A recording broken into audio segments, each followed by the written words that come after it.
de-Ivanishvilization or de-Ivanishvilization of Georgia.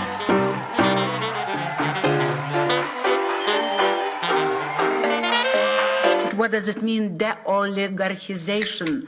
It means de-Ivanishvilization or de-Ivanishvilization of Georgia. Hey, გამარჯობა მეგობრებო, ფორმულას ეთერში თქვენ უყურებთ 243 ეპიზოდს გადაცემისა კვირაში ერთხელ მიშამ შულდაძესთან. საინტერესო ამბები გვაქვს ქართული მედიის მიმართულებით. იმედს, პოსტივის და რუსთავი 2-ს ევროპარლამენტმა ევროპის საბჭოს მინისტრთა კომიტეტის გასაშუქებლად აკრედიტაციაზე უარი უთხრა. იმედს 1 წლით აეკრძალა ევროპარლამენტის შენობაში მუშაობა. აი მოლდოვამ კი იმედის, რუსთავი 2-ის და პოსტივის ჟურნალისტები ქვეყანაში არ შეუშვა. მე მიხარია? მე თავისუფალი მედიის წარმომადგენელი ვარ და რაც მინდა, აი ის გამეხარდა. წალდა მიჩვი. ყველაფერი დაიწყო თებერვალში, როცა დიდმა ბრიტანეთმა დაასანქცირა საქართველოში მოქმედი 2 სამთავრობო მედია, იმედი და პოსტივი. ძალიან უცნაური რეაქცია ჰქონდათ მაშინ. მთელი ქვეყანა ვიცინოდით, ჩვენც და ისინიც.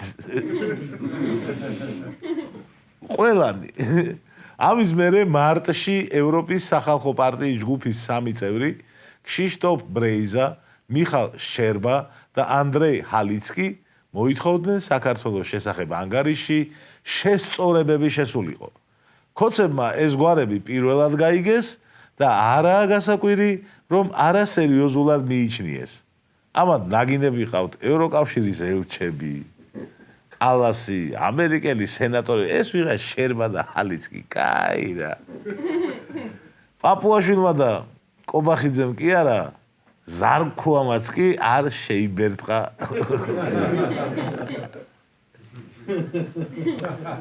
ახლა წაიკითხავთ ამ ამათი ანგარიშიდან ამონარიც. ევროპარლამენტი უმკაცრესად გმობს სისტემურ დეზინფორმაციას, დისკრედიტაციის კამპანიებსა და მტრულ პროპაგანდას, რომელსაც ავრცელებენ ტელეკომპანიები, იმედი, რუსთავი 2 და პოსტივი. მედია საშუალებები, რომლებიც მოქმედებენ არა როგორც დამოუკიდებელი საინფორმაციო პლატფორმები, არამედ როგორც ქართული ოცნების რეჟიმის დე-ფაქტო საკომუნიკაციო ინსტრუმენტები. იქვე პარლამენტარები ითხოვდნენ შემზღუდავი ზომების მიღებას იმ პირებისა და სუბიექტების მიმართ, რომლებიც პასუხისმგებელნი იყვნენ აღნიშნული დეზინფორმაციული კამპანიების ორგანიზებასა და დაფინანსებაზე. იმედის მფლობელმა რუხაძემ კარგად იცოდა, რასაც ნიშნავდა ასეთი გამაფრთხილებელი განცხადებები. ამიტომ იმედი გაყიდა. გაყიდა რა. მოიშორა რა. გადა და დადო მიცა. შეტენა, რავი, გაყიდა. რუხაძემ დედაუტირა ძველ ქართულ სიბრძნეს. რომ ყიდველი ყოველთვის მოგებულია. არ არის ეგრე. იმედმა რასაკვირველია არ შეიბერტყა ყური და განაგრძო იმედობა. მეტიც, იმედის მაყურებელს კაიხას ეგონა, რომ ვიქტორ ორბანი არჩევნებს იგებდა. გადაამწყვეტი მოვლენა უნგრეთის ისტორიაში. ორბანი როგორც ლიდერი პოზიციებს იმყარებს, მართველი გუნდი იმარჯვებს და მსგავს განწყობას ქმნიდნენ მთელი არჩევნების წინა პერიოდის და არჩევნების დღის განმავლობაში. სანამ თვითონ ორბანმა არ თქვა წავაგებ, წავაგებ. გადით აქედან, ესე გამოყარა ეს. გადი იმედი, გადით აქედან, წავაგე, წადით აქედან. ესენი არჩევნები. ეს ჯერ პირველადი შედეგებია, ეს შემორჩენა, ეს დიდი ეხლა სოფლები წამოვა. სანამ ტრადიციულ კონსერვატივ ამორჩე ორბანის მხარდამჭერები და იქით კონცერტი იყო უკვე ის კაციც ეკავდა მე. და ამ ყველაფრის მერე კიდე ძალიან გაუკვირდათ, როცა მოლდოვაში არ შეუშვეს. აკრედიტაცია არ მისცეს და ერთი წლით აუკრძალეს მუშაობა. ჟურნალისტებს ევროპის საბჭოს მინისტრთა კომიტეტის 135 სესიის გაშუქება სურდათ, რომელსაც მაკა ბოჭორიშვილი ესწრებოდა, მაგრამ როგორც გითხარით, არ შეუშვეს და ალბათ ამიტომაც არ გვაქვს ამ სესიიდან მაკას კაი ფოტოები. და შეეშვათ გვექნებოდა კაი ფოტოები. კოცები ძალიან გავრაზდნენ. როგორც იცით, კოცები დამოუკიდებელი მედიის დაჩაგვრას არავის აპატიებენ. მოლდოვას საკუთარ ქვეყანაში 12 მედია საშუალება აქვს აკრძალული და დახურული. ამიტომ ამის ფონზე, რა თქმა უნდა, ლოგიკური გაგრძელებაა, რომ იმედის პოზიტივის და რუსთავიორის სახით მოლდოვა ნამდვილად არ დაუშვებდა, რომ თავისუფალ სიტყვას იარსება. წუხდა ნინო, გონი წილოსანი. შეგახსენებთ, მოლდოვაში აიკრძალა რუსული მედია საშუალებები. და ნინომ პოზიტივი, რუსთავიორი და იმედი მოლდოვაში აკრძალულ რუსულ მედიებს შეადარა. რაც აბსოლუტურად მართებულია. რა თქმა უნდა. მარიამ ლაშხი, ევროპარლამენტი დღეს გახდა მედიაზე თავდასხმის ინსტრუმენტი. მარიამ, კითხვა მაქვს. ვისთვის? ერთი სიტყვა აკლია, ვისთვის? დაფიქრდება. დაგვიწერეთ კომენტარში, როგორი იქნებოდა ეს წინადადება სრულად. შალვა პაპუაშვილს ამ საკითხზე კომენტარი არ გაუკეთები. მართლა კი არა. შალვა ისე უბრალოდ მოწმენილცაზე იტყორცნება გესლებს და ევროპისკენ ოღონდ რამე ეთქვა, ეხლა არაფერი ეთქვა. შალვამ ერთი განცხადება კი არ გააკეთა, შალვამ პირი მოაღო.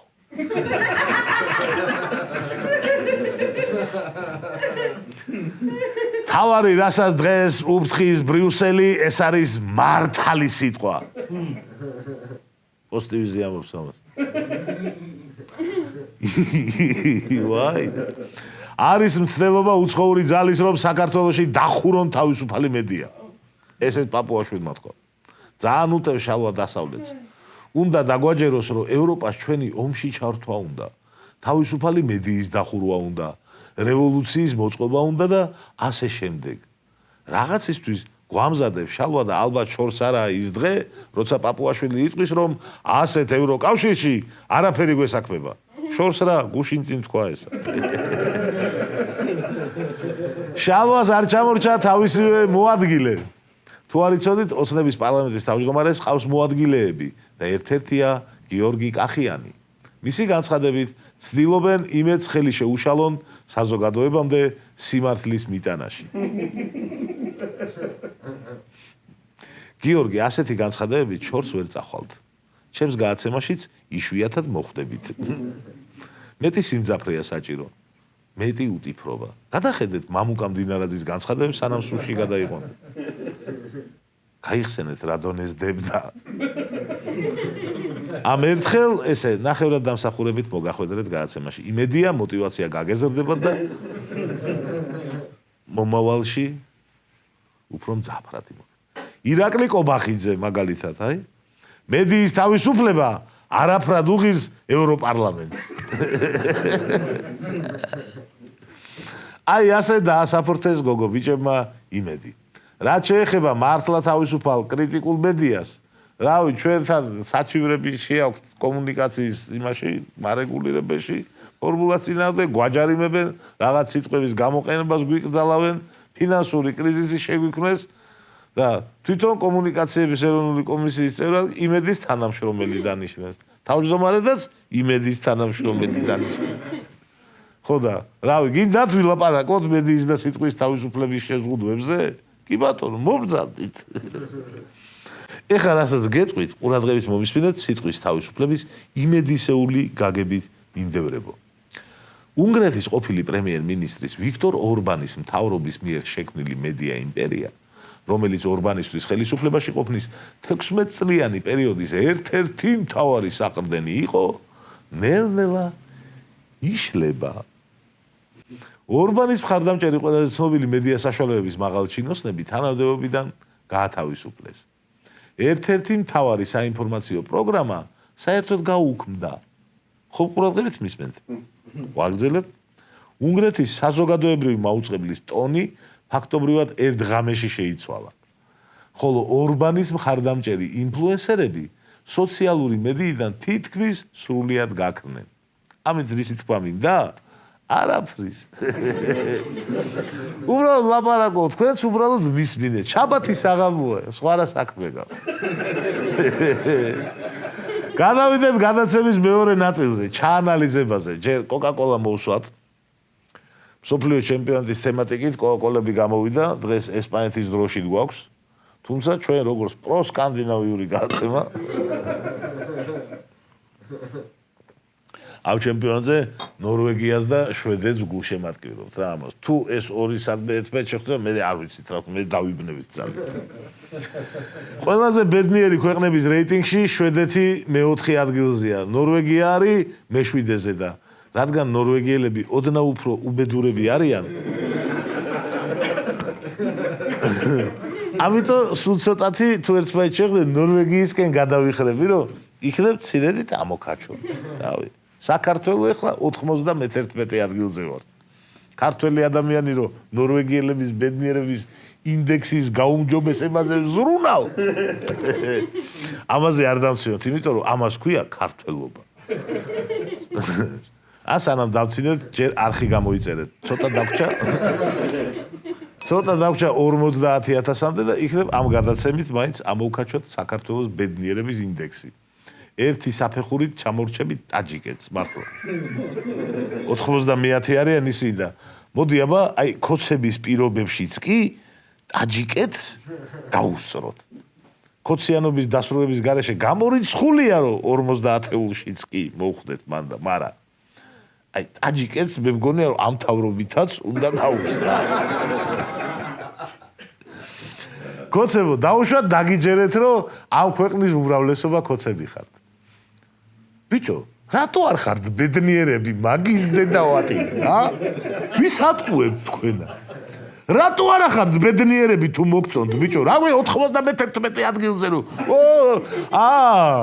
არ ხართ, ხო? ვერ ახარ. ტენდერებიც არ გაბედნიერებთ, მაგის დედავატირე, ხო? ანუ რისი თქვა გინდათ? ფულით ბედნიერებას ვერ იყიდი, არა? ყოჩა. ჩემი აზრით პარლამენტში უბედურების მიზეზის დამდგენი კომისია უნდა შექმნათ. რომ აი რატო ვართ უბედურები, ყველაფერი კარგად აკეთებს ბატონ ბიძინი. ხო და ვინც მაგ კომისიაზე არ მოვა, დაიჭირეთ. კარგი, ახლა ჩაანალიზება. დონალდ ტრამპი ჩინეთში ჩავიდა. სოფლიოში ბევრ რამეზე ახდენს გავლენას ამერიკა-ჩინეთის ურთიერთობები, მათ შორის ჩვენზეც. ამიტომ საინტერესო უნდა იყოს საქართველოს პერსპექტივიდანაც დანახული ამერიკის და ჩინეთის ურთიერთობები. ტრამპს ჩინეთში სამხედრო პატივით დახვდნენ თუ დროშებით, იმას როგორც უყვარს თვითონ. დონალდ ტრამპმა განცხადა, ურთიერთობა ჩინეთსა და ამერიკას შორის იქნება იმაზე უკეთესი, ვიდრე ოდესმე ყოფილა. ამხანაგისი ამერიკა და ჩინეთი უნდა იყვნენ პარტნიორები და არა მეტოქეები. ორივე ისე მოეფერა ერთმანეთს, რომ იფიქრებდი, რომ კობახიძე ხვდებოდა ვიქტორ ორბანს. პატარაზე წაიძაბა, როცა ტაივანზე ჩამოვარდა საუბარი. ტაივანი არის ყველაზე მნიშვნელოვანი საკითხი ჩინეთ-ამერიკის ურთიერთობებში და მისმა არასწორმა მართვამ შესაძლოა ძალიან სახიფათო მდგომარეობა შექმნას. განაცხადა ამხანაგმა სიმ. ტაივანის საკითხის სწორად მართვაში სიმ იგულისხმა ტაივანისთვის იარაღის მიყიდვა. ჩინეთს სურს, რომ ამერიკამ იარაღი არ მისცეს ტაივანს. ტრამპი ამას რომს დათანხმდეს, ტაივანის საკითხი მაინც ვერ მოგვარდება. იმიტომ რომ ტაივანზე 23 მილიონი ადამიანი ცხოვრობს. წარმოიდგინეთ, 23 მილიონი. დემოკრატია აქვთ. ხელისუფლებას მშვიდობიანადაც ცვლიან ხოლმე. ერთი ტაივანელი 3-ჯერ უფრო მდიდარია, ვიდრე ერთი ჩინელი.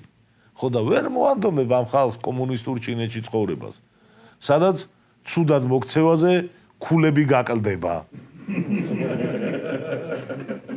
ეგეც ქვეყანა ცუდად მოიქცე ქულები გაკლდება და ძალიან დაბალ ქულაზე თუ ჩამოხვალ, სწრაფი მატარებლით მგზავრობის უფლებას გიზღუდავენ. საბედნიეროდ ამას ქოცები ვერასდროს გავუკეთებენ, იმიტომ რომ სწრაფმატარებელი არა გვაქვს.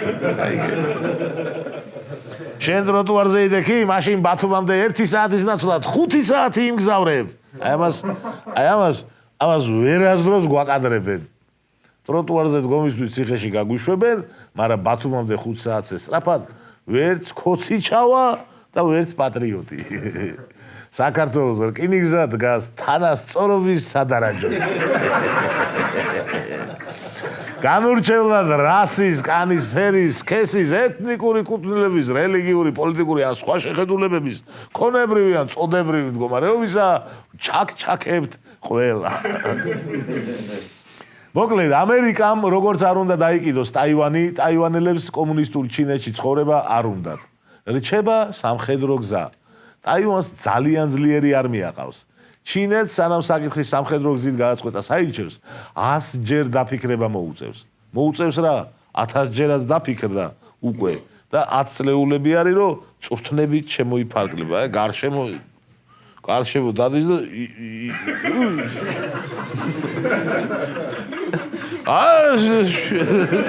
წვრთნე. აი ეგეთი ამბავია რა, ჩინეთი და ტაივანი სულ ეგრეა. მე ვინ დამიჯერებს თორე ძალიან მალე გადაგიწყვეტით ტაივანის პრობლემას. ბიჭო, ჩინეთი გახდეს დემოკრატიული. ადამიანის უფლებებზე ორიენტირებული სახელმწიფო და 3 დღეს შეუერთდება ტაივანი სიხარულით. რა, არ მოგწონთ ეს ვარიანტი? ეგრეც ვიცოდი. არის კიდევ ერთი პრობლემა. ტაივანი აწარმოებს მსოფლიოს ჩიპების 90%-ს. თუ კი ჩინეთი ტაივანს შეუტევს, მსოფლიო ეკონომიკას უმძიმესი დღეები ელის. თითოეულ ადამიანს რო შეგვეხება, აი ეგეთი. ელემენტარულად ქოცები აიფონებს ვეღარ აჩუქებთ, კრასატულიებს.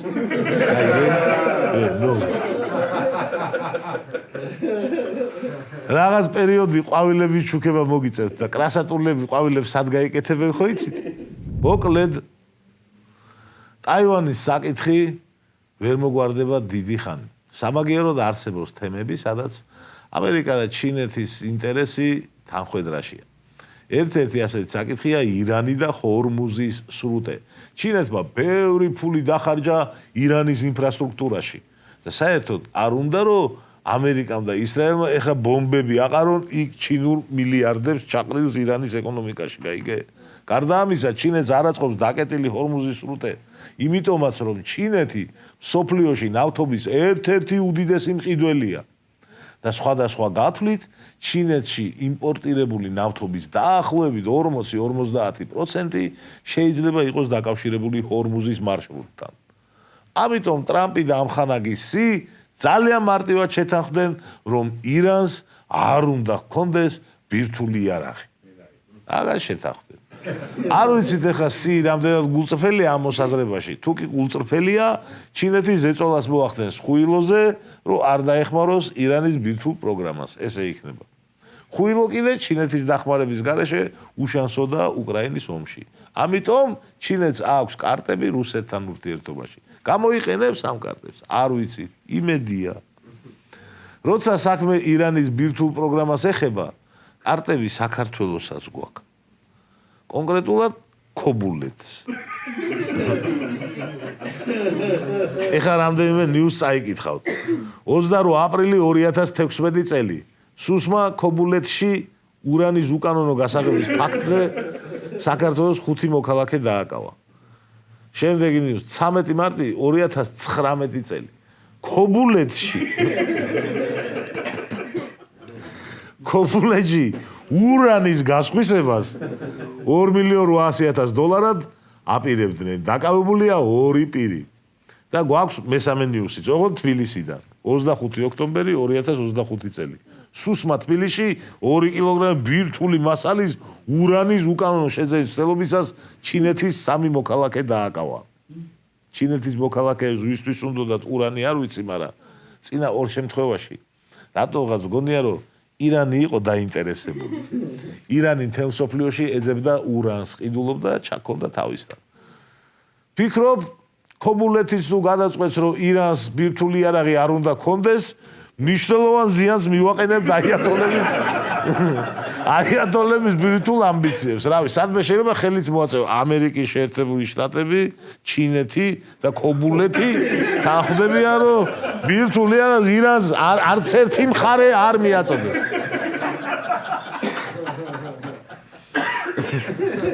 მოაწეროს ქობულეთის საკრებულოს თავმჯდომარემ ჩვენი მხრიდან. ტრამპმა ჩინეთში გაიყოლა ბიზნესმენები. ტრამპის დელეგაციაში იყვნენ შემდეგი კომპანიების დირექტორები: Apple, BlackRock, Boeing, Mastercard, Visa, Meta, Tesla, Micron, Cisco, Nvidia, Goldman Sachs და GE Aerospace, Cargill. თითოეული ეს კომპანია ცალ-ცალკე უფრო დიდია ვიდრე საქართველოს ეკონომიკა. ამიტომ ბიზნესმენები ახდენ ტრამპს, არ არის თქვა სწორი შეფასება. ეხლა ესე ბიზნესმენები არიან და ირაკლი რუხაძე. მოკლედ ტრამპი ჩინეთში Deep State-თან ერთად ჩავიდა. პოსტივის ერთ-ერთმა პროპაგანდისტმა თქვა ადრე, რომ Deep State მაგალითად არის BlackRock.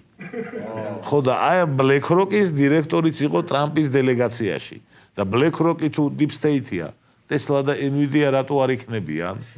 თან Nvidia ახლა სომხეთში ქარხანას აშენებს. ჩვენთან რატო არ შემოვიდა? იმიტომ რომ Deep State-ი ზარქუას ვერ მართავს. ზარქუას ვერ მართავს. ამიტომ იქ შევიდა, სადაც გაუვა. გაიგე? არ გაუვა. უდიდესი ამერიკული კომპანიის წარმომადგენლება რა დაალაგეს ჩინეთში, არ ვიცი, ძალიან ბუნდოვანი განცხადებები გაკეთდა. ამ ხანაგმა სიმ აღნიშნა, რომ ამერიკის და ჩინეთის ურთიერთობა გავლენას ახდენს არა მხოლოდ ამ ორ ქვეყანაში მცხოვრებ 1,7 ადამიანზე. არამედ მსოფლიოს 8 მილიარდზე მეტ მცხოვრებზე. ალბათ აქ უნდა ვიგულისხმოთ, რომ ამერიკა-ჩინეთის ეკონომიკური და ტარიფების ომი არავისთვის არის კარგი, რაშიც სრულად ვეთანხმები. რას უნდა ველოდოთ მომავალში? არავის გვაქვს ილუზია, რომ ხვალ ამერიკა-ჩინეთი საუკეთესო მეგობრები გახდებიან. თუმცა, გარკვეული პოზიტიური განვითარების იმედი ნამდვილად უნდა გქონდეს. ტრამპის და სის შეხვედრა აი ტემუს რულეტკასავით იყო რა. ანუ საქართველოს რაღაცას უეჭველი მოვიგებთ, მაგრამ აი ამ პრიზის მისაღებად რამდენი უნდა შევიძინოთ, ეგ ჯერ არ ვიცით რა. რომელი ხელოვანზე იქნება რამე კაი. საქართველოსთვის ძალიან მნიშვნელოვანია, რომ ამერიკა-ჩინეთის ურთიერთობები იყოს ნორმალური და ჩინეთისთვის დასავლეთთან ურთიერთობა უფრო მომგებიანი იყოს ვიდრე რუსეთთან. ჩინეთი რუსეთისგან განსხვავებით არ არის ანტიცივილიზაცია. ჩინეთი პროგრესზე ორიენტირებული პრომეცნიერება სახელმწიფოა და ასე იყო ყოველთვის. რუსეთისგან განსხვავებით ჩინეთი მიუხედავად დიქტატურისა და კომუნიზმისა არ არის ორიენტირებული კაცობრიობის ჩაყლებაზე. თუკი მომავალი კოსმოსშია და ეს ნამდვილად ასეა, ჩინეთს შეუძლია დიდი წვლილი შეიტანოს კაცობრიობის განვითარებაში. ამიტომ ჩვენი პლანეტისთვის ძალიან მნიშვნელოვანია, რომ ჩინეთი იყოს დასავლეთის კონკურენტი პროგრესში და არა მტერი. აქამდე მეტნაკლებად ასე იყო და იმედია მომავალშიც ასე იქნება. ეხლა თავარი შეკითხვა, ჩვენ რა ვქნა, ჩვენ. ამ ეტაპზე მნიშვნელოვანია მეგობრებო, რომ 26 მაისს დამოუკიდებლობის დღეს აღვნიშნოთ ღირსეულად და ბევრნი ვიყოთ ქუჩაში, რომ დავენახოთ ერთმანეთს. კიდევ ერთხელ უთხრათ ერთმანეთს, რომ ისე ვაქვართ და ჭაობთან შეგუებას არ ვაპირებთ. არ აქვს მნიშვნელობა ვინ არის ორგანიზატორი. 26 მაისი დამოუკიდებლობის დღე ყველას დღესასწაულია. და ის რომ ძლიერები ვართ ერთად და ბევრი ვართ პერიოდულად ამის შეხსენება ძალიან მნიშვნელოვანია, თორემ შეიძლება ვინმე ვიფიქროს, რომ მორჩა კინო და ხელი ჩაიქნიოს. გაიგე, ეს არ უნდა დაუშვათ. სულ ესაა რაც დღეისთვის მინდა და მეთქვა. მადლობა ყურადღებისთვის, შევხვდებით მომავალ შაბათს ფორმულაზე.